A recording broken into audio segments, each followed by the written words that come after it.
Welcome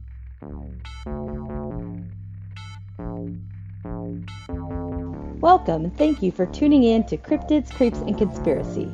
The following content may involve explicit language and materials, so listener discretion is advised.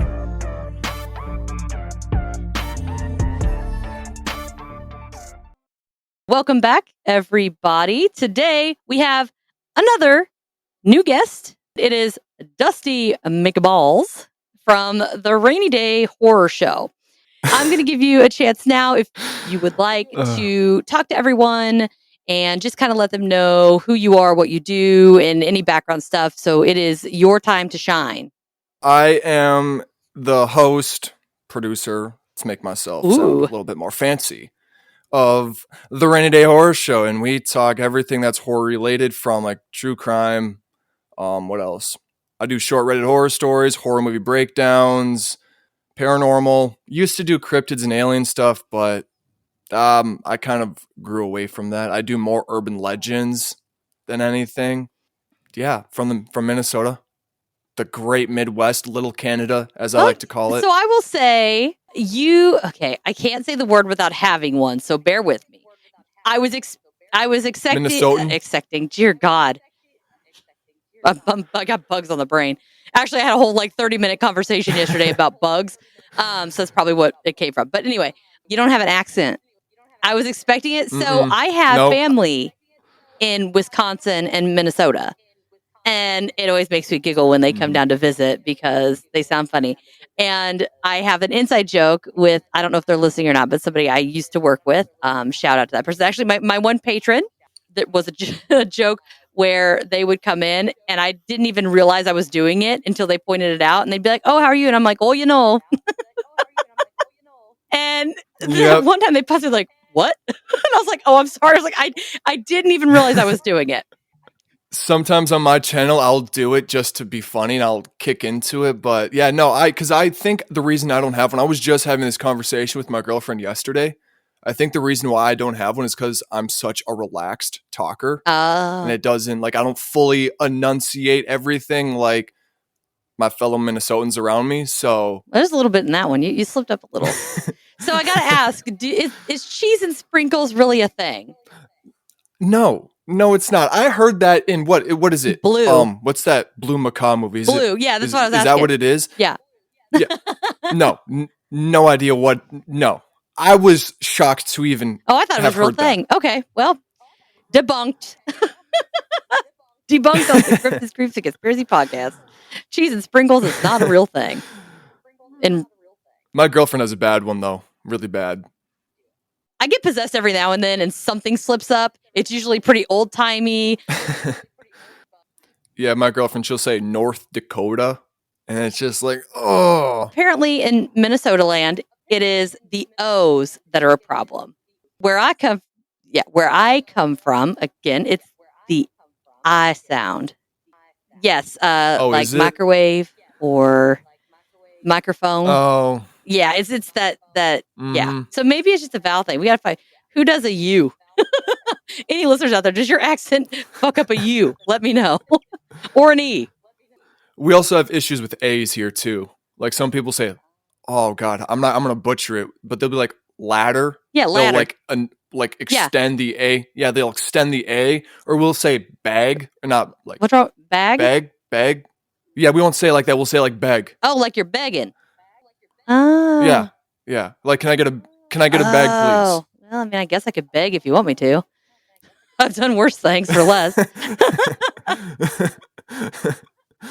Oh, and newsflash for everybody listening. I thought it was really funny. I just want to point this out because we are going a little dark and we are introducing a new topic to the podcast today. We're doing a trial run.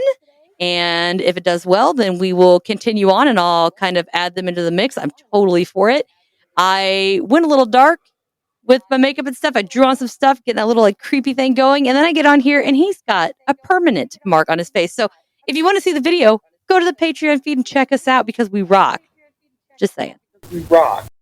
Now, if you want to go ahead and get started here, and I am, speaking of the Patreon page, bringing in a little something that I do on there because who doesn't love a savage or hilarious, or both, obituary. Have you ever looked into this before? No. Oh, this is great. Okay, so I like to try to find some that are either really funny or ones that make you go in the corner and be like, oh, ouch, you burn, whatever. So if they're not burning, then you get the burns up here. Sorry, I thought that was funny. All right, so I only grabbed 2 because I just wanted to do this short, just a little teaser, taste, or whatever, before we start getting into the other topic. So this one, oh good God, I am horrible at pronouncing names too. We're not going to do last name because also, I don't know, maybe this lady might come haunt me if she didn't want her shit broadcasted. But her name's Dolores. Okay, so we're just going to call her Dolores. She was born in 1929 in New Mexico, and she died in 2008. And it says she will be met in her afterlife by her husband, Raymond, her son, Paul Jr., and daughter, Ruby. However, that is rather unfortunate. I wonder if they're meeting her before or after. If your kids are there first. Trust me, been there. It's not a pleasant place to be. Yeah. Dolores had no hobbies, made no contribution to society, and rarely shared a kind word or deed in her life. I speak for the majority of her family when I say her presence will not be missed by many. Very few tears will be shed, and there will be no lamenting over her passing. No way. Her family... Oh, no, there's more. Her family will remember Dolores, and amongst ourselves, we will remember her in our own way, which were mostly sad and troubling times throughout the years. We may have some fond memories of her, and perhaps we will think of those in time too.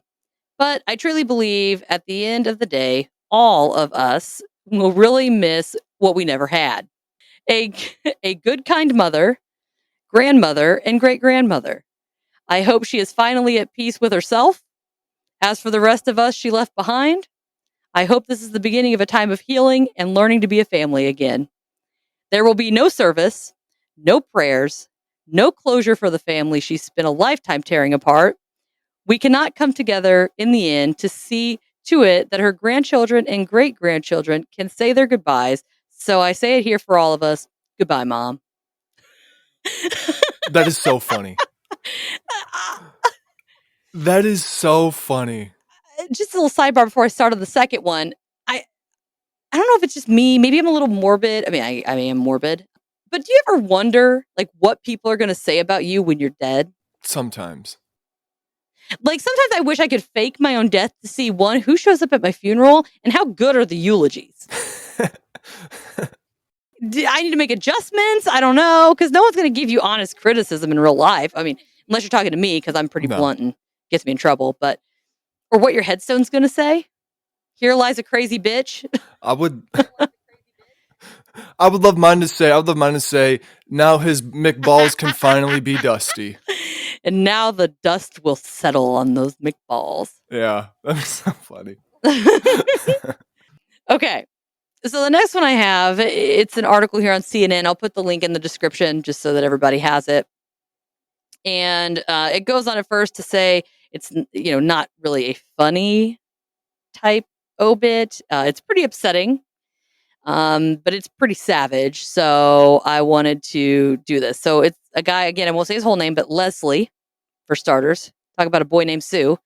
But Leslie from Texas died at age 75. His obit posted on the Carnes Funeral Home website and very quickly went viral. They actually took it down, but people saved it. And it was written by his daughter. Oh, I'm excited. Okay, so here we go. Leslie, quote unquote, Popeye, was born in Galveston on November 20th and passed away on January 30th of 2017, which was 29 years longer than expected and much longer than he deserved. That's the start. Oh, God. At a young age, Leslie quickly became a model example of bad parenting, combined with mental illness and a complete commitment to drinking, drugs, womanizing, and being generally offensive. Leslie enlisted to serve in the Navy, but not so much in a brave and patriotic way, but more as a part of a plea deal to escape sentencing on criminal charges. Talk about calling him out. Leslie's hobbies included being abusive to his family, expediting trips to heaven for his beloved family pets, and fishing. Which, he was less skilled with than previously mentioned. Leslie's life served no other obvious purposes. He did not contribute to society or serve his community, and he possessed no redeeming qualities besides quick-witted, sick sarcasm, which was amusing during his sober days. With Leslie's passing, we will be missed only for what he never did, being a loving husband, father, and a good friend. Leslie's passing proves that evil does in fact die, and hopefully marks a time of healing and safety for all.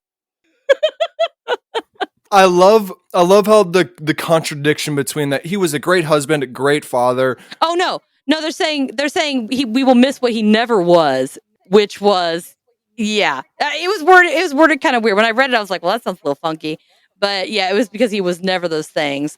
Oh, I missed that part. Oh, that's so funny. And he was cremated, currently being kept in the family barn.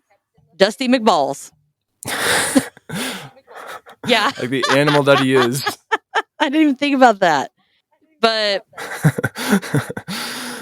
so this one, I apologize to anyone that my father hurt, and I felt it would have been offensive to portray him as anything other than who he was. This obituary was intended to help bring closure because not talking about domestic violence doesn't make it go away. That's from his daughter.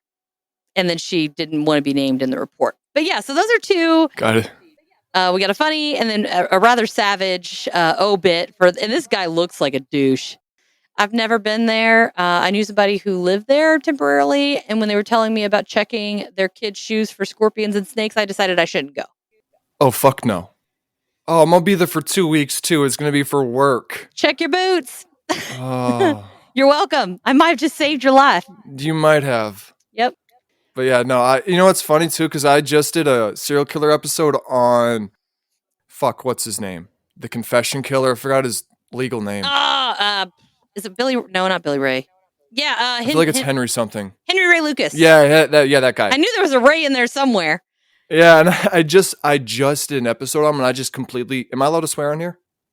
Yeah. Okay, cool. Okay. So I know some people are a little weird about it, but no, everything's explicit. I mean, hell, okay. I did go back and re-edit the Goat Man because I'm pretty sure we said penis like 20,000 times. So I did go back and re-edit it and post it, but it's still got some stuff in there. It's still good. So I literally, in that entire episode, I was talking shit about the Texas Rangers, and then come to find out the week after I uploaded the episode, I'm going to Texas. So well, at least it was somebody who, well, actually, to be fair, didn't they prove that he didn't actually commit like any of those murders? He was just dicking with people, and he was getting information from the police, and like they were basically giving him the files and saying, hey, it's like, well, of course he knows what the fuck's going on. You gave him the damn file. Yep, the Texas Rangers were the ones that were feeding him the files, making him basically confess to all these murders because they wanted to clean up their books. And and on top of that, they knew Henry Lee Lucas wanted the death penalty because his life was already so awful and he said that he wanted to get the death penalty so he could move on. Didn't he have a partner in crime? He was working with somebody at some point. Yeah, I don't remember his name. Sorry. Oh God, he got a lot of publicity because he would try to one up Henry Lee Lucas. And he said that he was a cannibal so that he would get more fame than Henry Lee Lucas. And but they had a weird like gay relationship. It was it was really, really weird. Not that anything's wrong with being gay. I don't want to make it seem like it's bad, but it's just like their relationship was just weird. It wasn't gay or homosexual in a acceptable. It was more of a homosexual in a Jeffrey Dahmer type of way. Yeah. Okay. Yeah. We'll just clarify that. We're going to dive in and shuffle over to a new topic we have not talked about yet.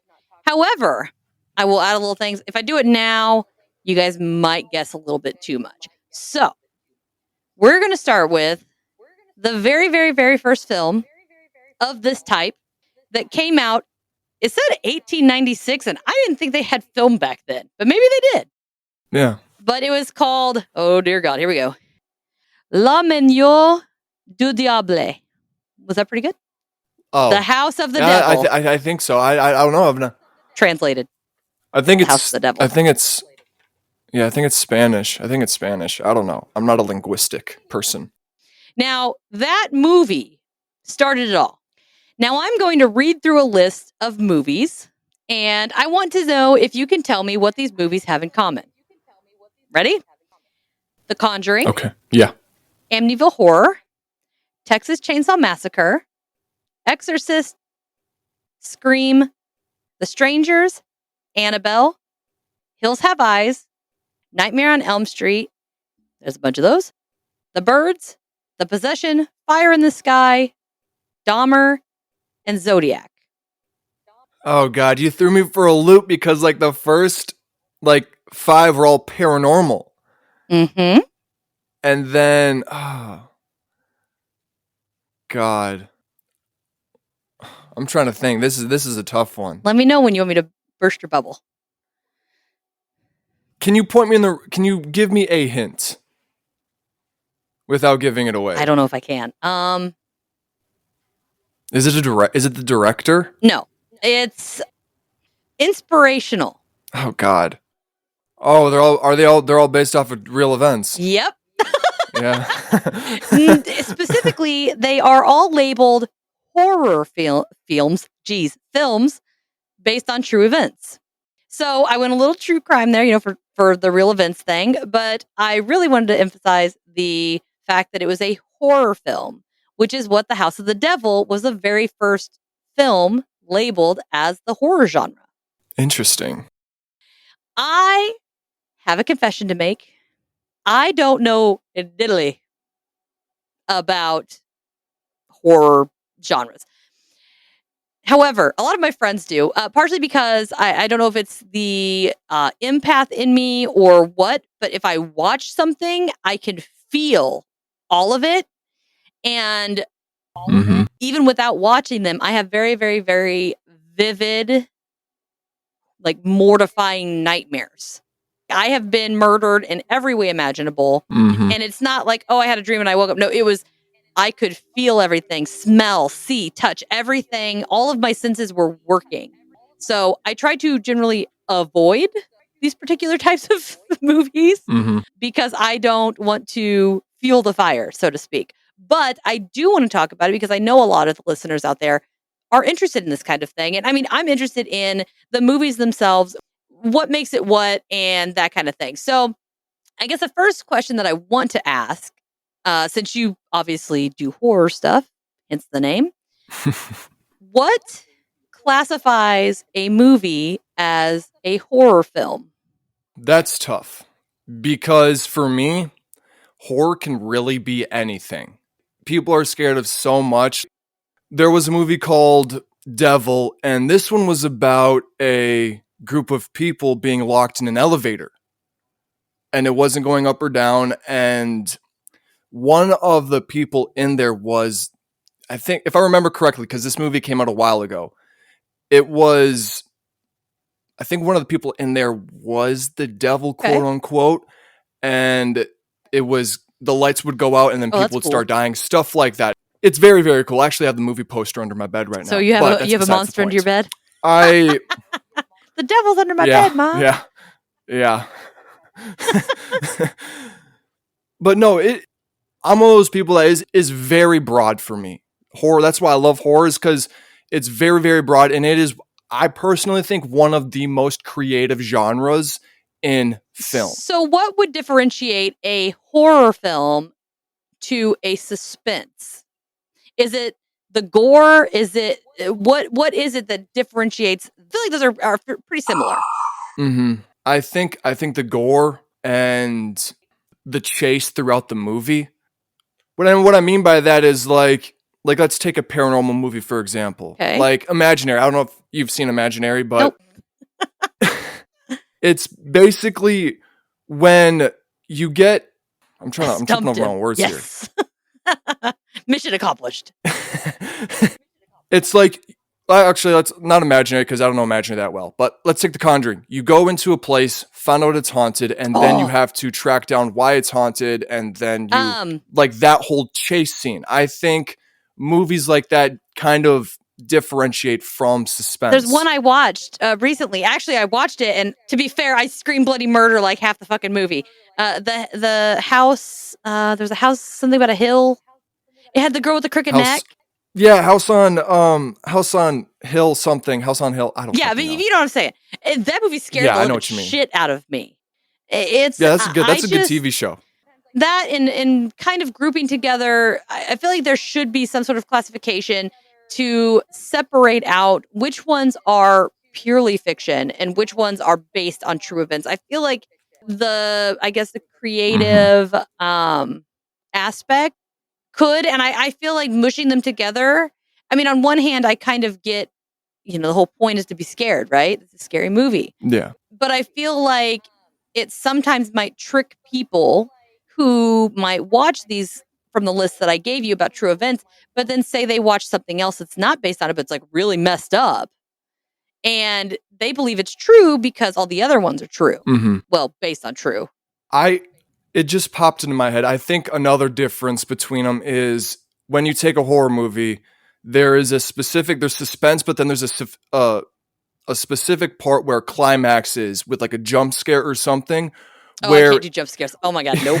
Where it doesn't... Smile, that's the other one. Oh God. Talk about jump scare. I have a really bad paranormal situation with that movie. Like really, really bad. It terrified the fuck out of me. But yeah, I think there's that specific climactic point with a jump scare or whatever that in a suspense movie, it's just kind of suspenseful throughout the whole fucking thing. Where horror, it's like you get a blip of suspense, but then a jump scare happens and then it dies down for like 5, 6, 7 minutes in the movie. Yeah. And then another one comes and it just does that repeatedly. Because one thing too is there's a big difference. So let's say Dahmer, okay? Or Zodiac. It is a flesh and blood person with a weapon of some kind. And it's very hands-on. It's very I say physical, not in like a contact physical, but like there are physical things in the movie to associate it with. Whereas The Conjuring or The Exorcist, it's very spiritual, or you don't see the demon possessing the person or causing the poltergeist or whatever. You don't see that. And to me, I feel like those are so different that they should maybe have, I don't know if there's like do they have subgenres?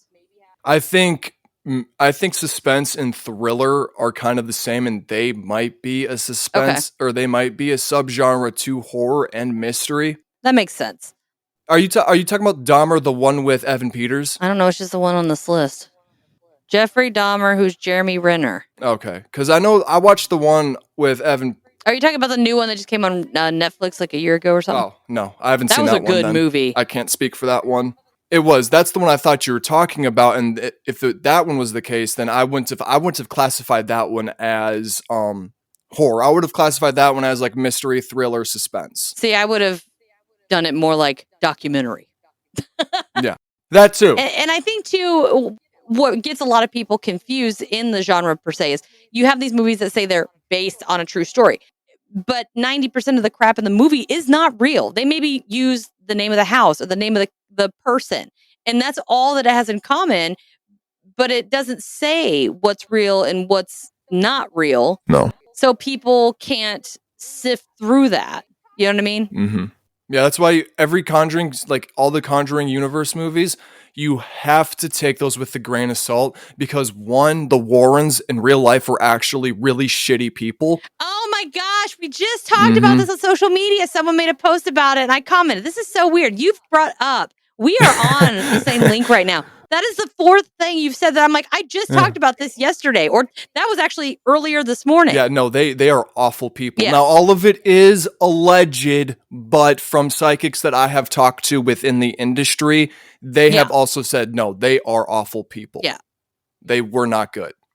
But I forgot what we were talking about before. They are snake oil salesmen. Mm-hmm. Yeah.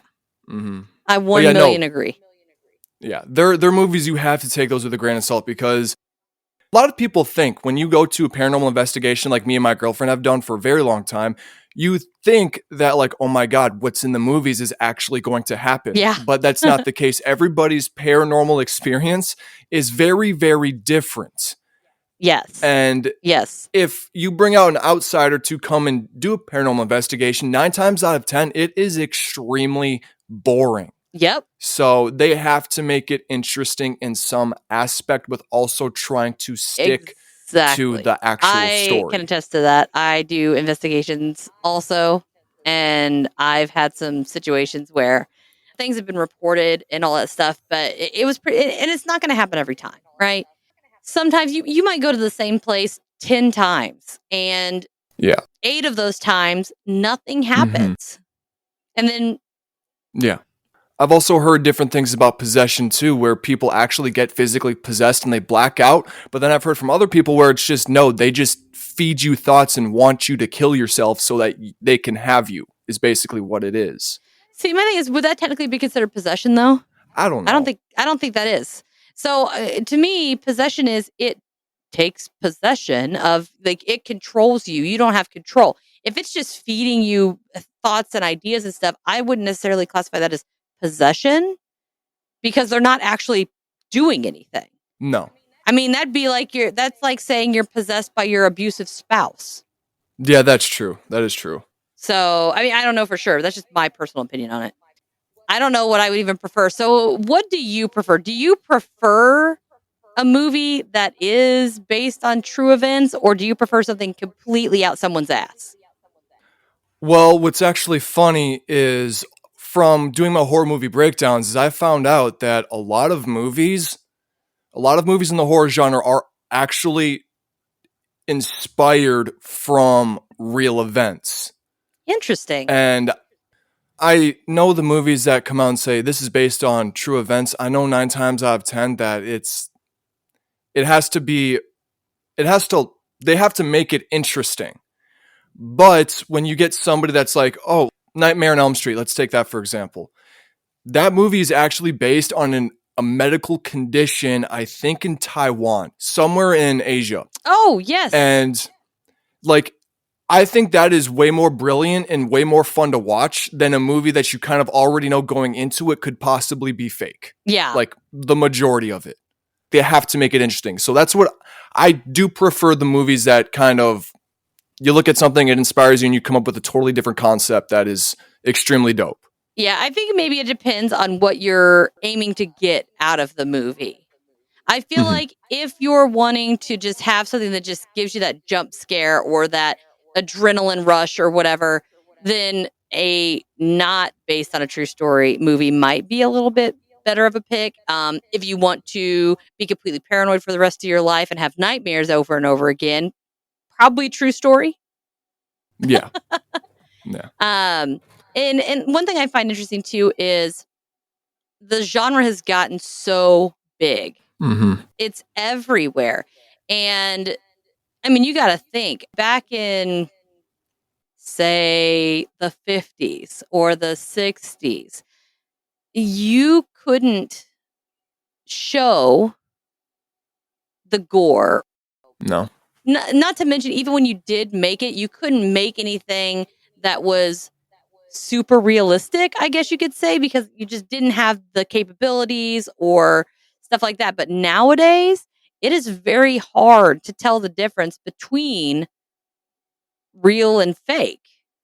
Universal, they technically, in my opinion, other than Nosferatu, they technically kind of really jump-started horror movies within the US, because that's when Dracula came out, Frankenstein, The Bride of Frankenstein, The Creature from the Black Lagoon, all those guys came out 1920s, 30s, and 40s. And then they kind of jump-started it a little bit, just a tiny bit, but nobody was doing, like, back then, horror was just a monster. That's all it was. Yeah.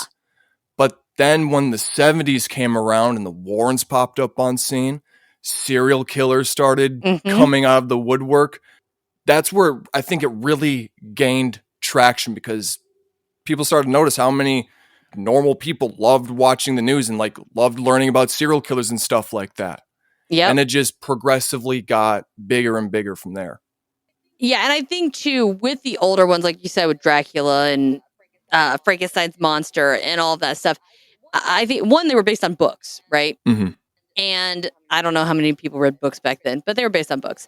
But it's something that was so outlandish in theory that even though you watched it because it was interesting, but you didn't believe that there was Frankenstein monster out there. You didn't the Blob or stuff like that. You knew that it wasn't. There might be some people that did believe that like this is possible with Dracula and stuff like that.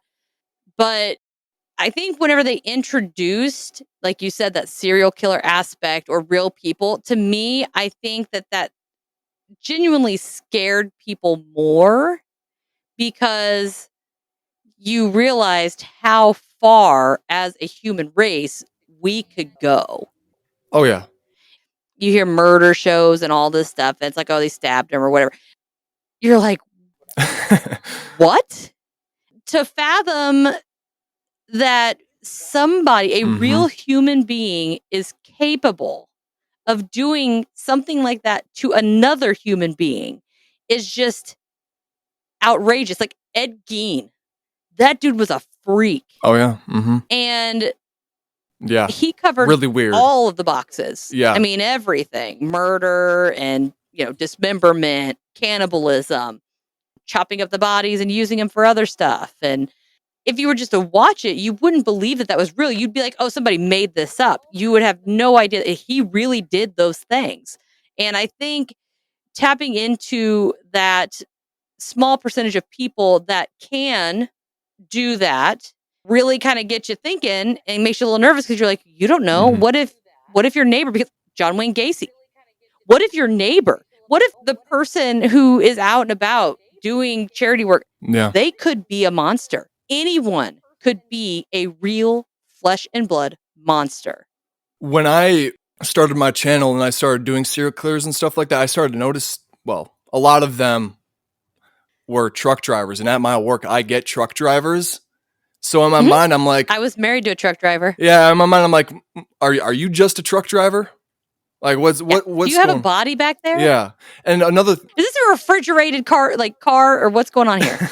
Yeah, and another thing, I actually don't classify Ed Gein as a serial killer because he was only convicted for 2 people. Convicted? And how many people would he have had to kill to make that nipple belt, buddy?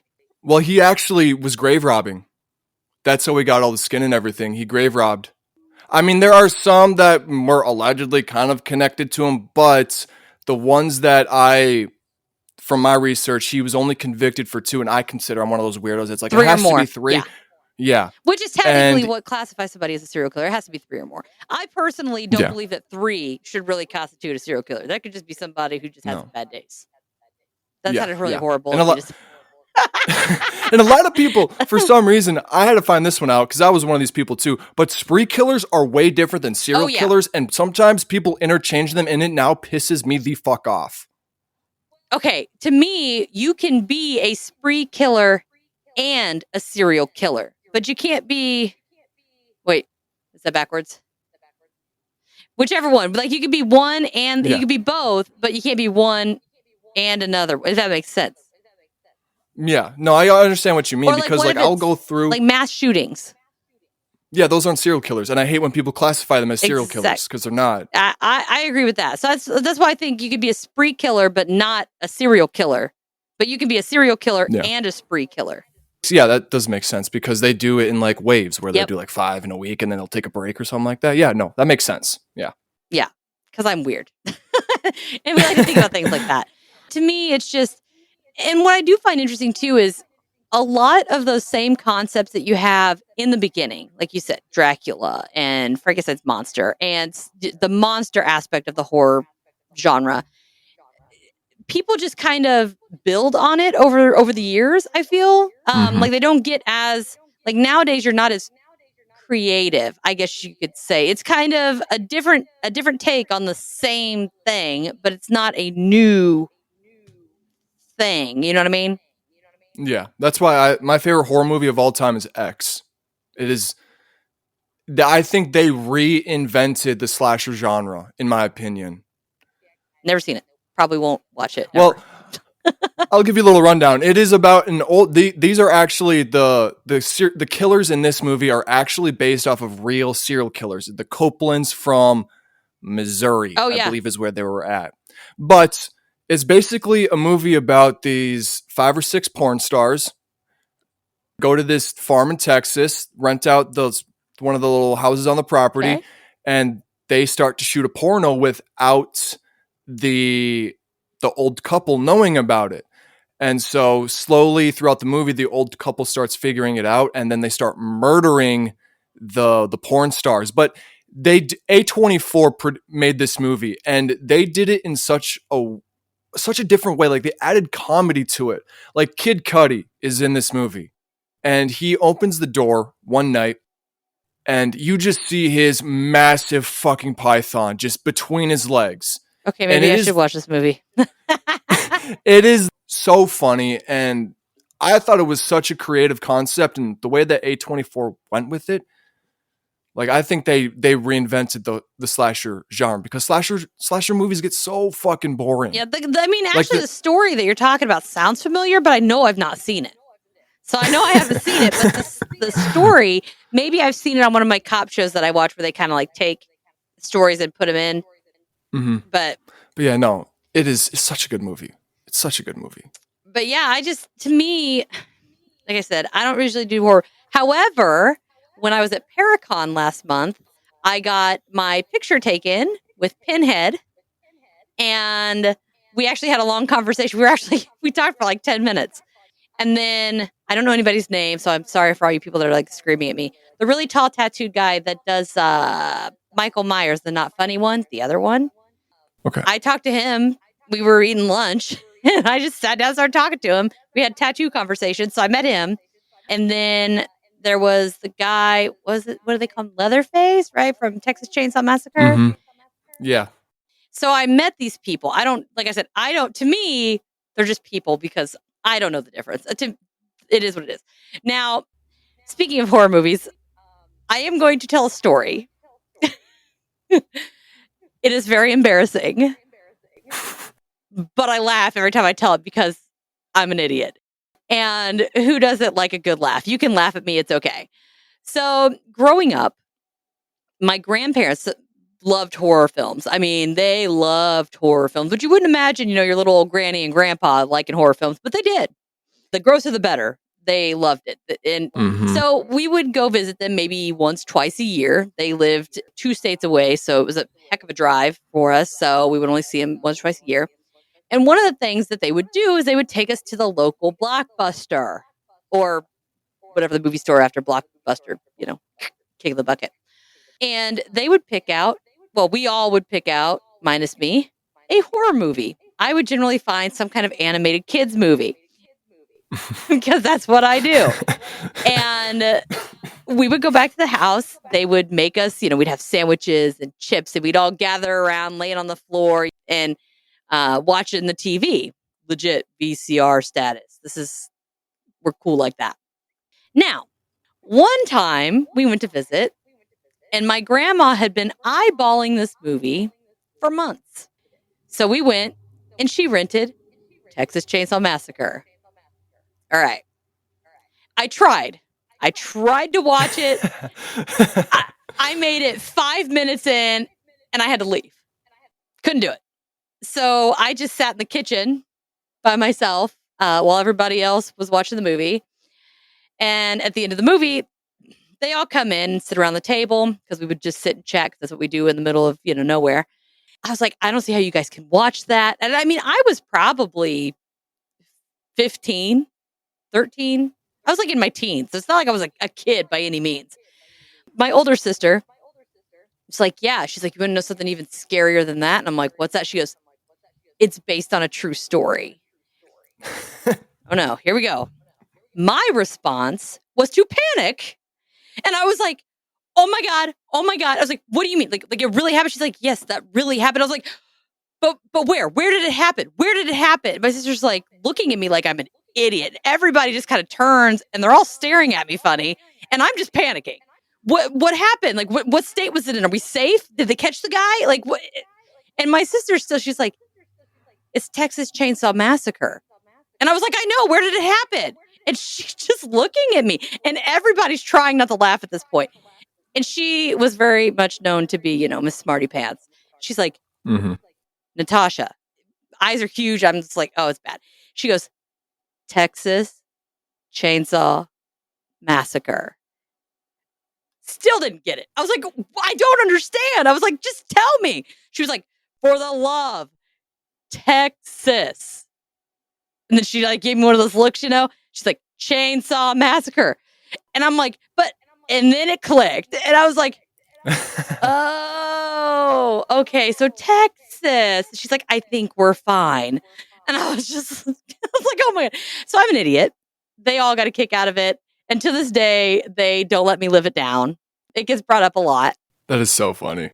That I couldn't figure out what state Texas Chainsaw Massacre happened in. So, blonde at heart here. Just something that, even growing up, my family would watch it. It was part of what we did. It was just something that they did. I still couldn't do it. I don't know what it was. I just have never been able to get behind it. Now, it's everywhere. So there's clothing, artwork, and songs, stuff like that. That's just huge. It's like a whole industry now on its own.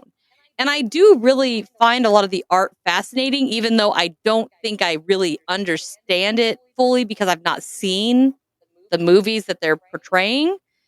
Yeah. But I do like a lot of that type of art and stuff like that. So you said that, what'd you call it? X was your favorite? Yeah. Okay. Yeah. Also, Nightmare Before Christmas is probably what got me into it. I have a tattoo on my back. That and Insidious, when I saw that when I was 10, it just came out. I don't even know what that is. James Wan made it, who is also the producer of the Saw movies and the Conjuring movies. Nope. Yeah. He's the one that made it. And that one terrified me. I don't know why, but out of all of the horror movies, doesn't matter what's out at the time or anything like that, or what the rating is, Insidious always has scared me more than any other horror movie. Even to like when the Red Door just came out, like last year or something like that.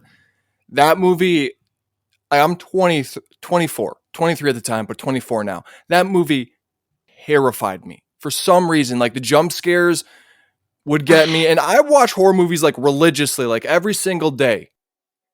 Yeah, I can't do jump scares. I think that's my thing. I don't go to fake haunted houses. People think that I'm very weird because I'm like, I will go investigate overnight at an abandoned asylum that is haunted and there's demons and shadow people and ghosts. I'm okay with that.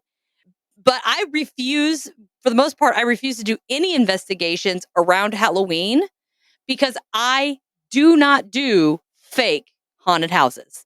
Yeah. Yeah. The last time I went to one, I think I was 13. My friend wanted me to go, so I went with her.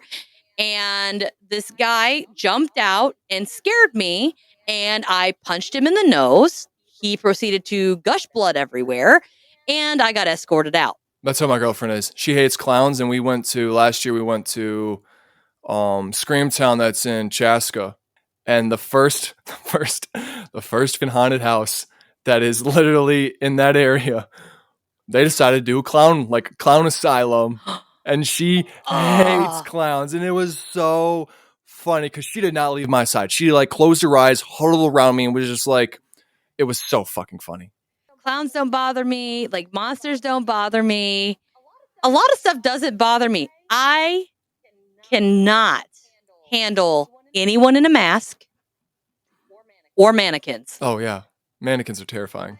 And I don't know what it is about a mannequin. I can't do wax figurines. I think it's just something that looks like a person that's not. And again, I don't know if it has something to do with that empath thing. So I can feel stuff, right?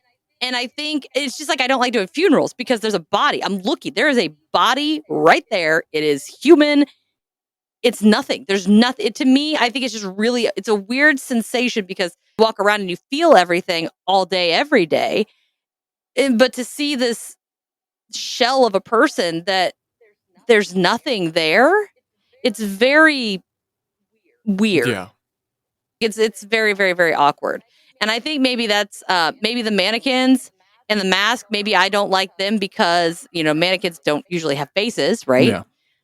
So they're human shape, but there's no discernible features. So it's almost like alien to me or something. I don't know. It's a very weird. I think it might also be the aspect of like if you kind of like aren't looking at it, the possibility of it moving and then you turning Yes. around and it's in a different fucking position. Yeah, that would, yeah. There was an episode. I've watched all the Twilight Zones because I'm a loser.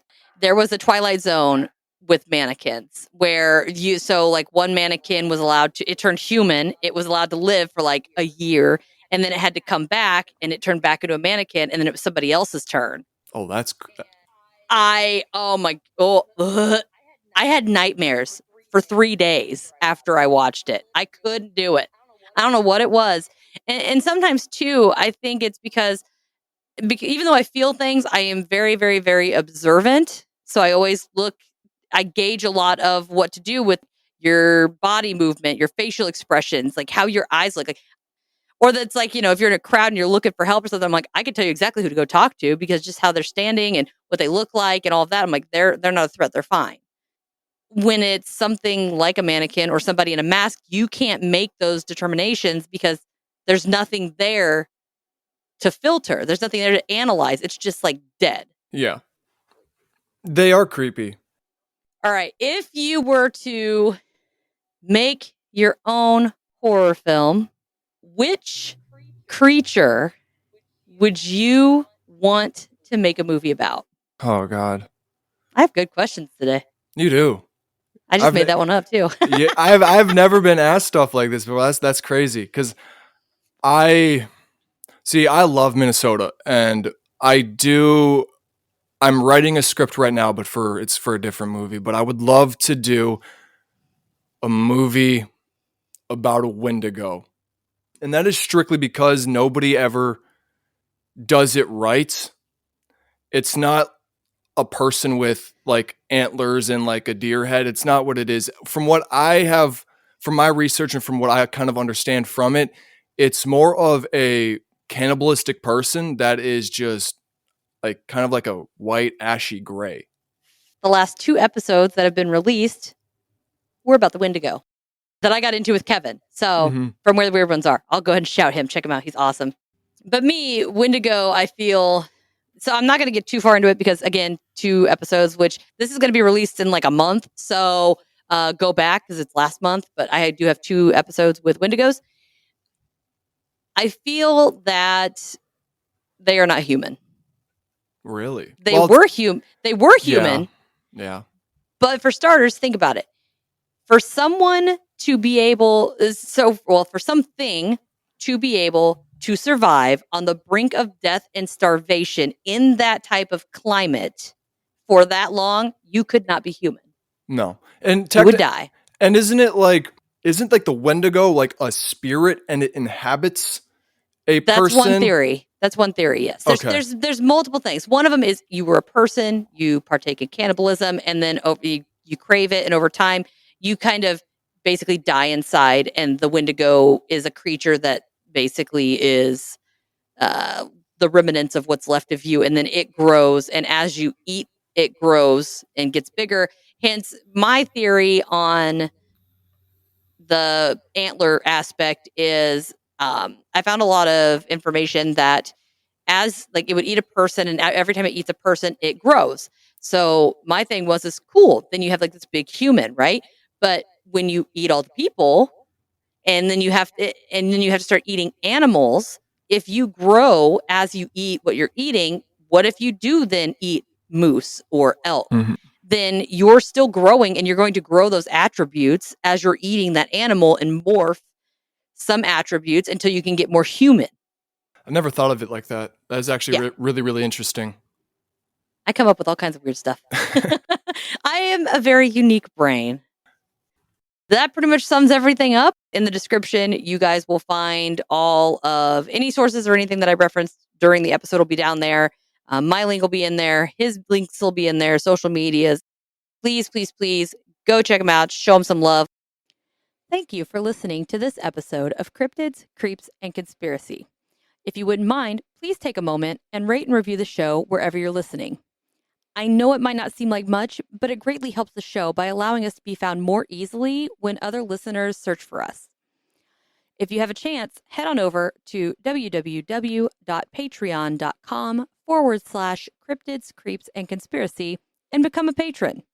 Members of the Big Show tier get bonus materials, personalized shout-outs, access to the private Discord server, and video versions of episodes, both regular and members only, that are raw and unedited. So they're always a good time. As an added thank you to the Big Show patrons, we also are going to be giving out custom stickers and mini prints after 3 months of membership. I'm currently offering a 7-day free trial, so head on over and see how awesome being a member can be.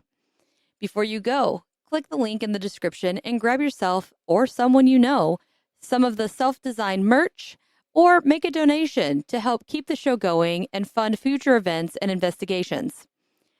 T-shirts, hoodies, stickers, and magnets can be found on the TeePublic site, and they have sales at least once a month. I believe it is 30 or 35% off. I'm sorry, I don't remember exactly how much, but keep checking back and get them when they're discounts. They have $16 tees, and it's great. For handmade crochet items such as Nessie, Mothman, aliens, Fresno nightcrawlers, and the little ghosts, or a big ghost, as well as pants, swimwear, the best tumblers I have found yet as far as merch is concerned, dresses, office supplies, and more, visit the Square merch store. You can also follow the podcast on Facebook, Instagram, X, YouTube, Threads, and TikTok. If you have any questions, topic recommendations, or personal encounters, please don't hesitate to send them in to cryptidscreepsandconspiracy@gmail.com or submit them through the contact form at www.cryptidscreepsandconspiracy.com.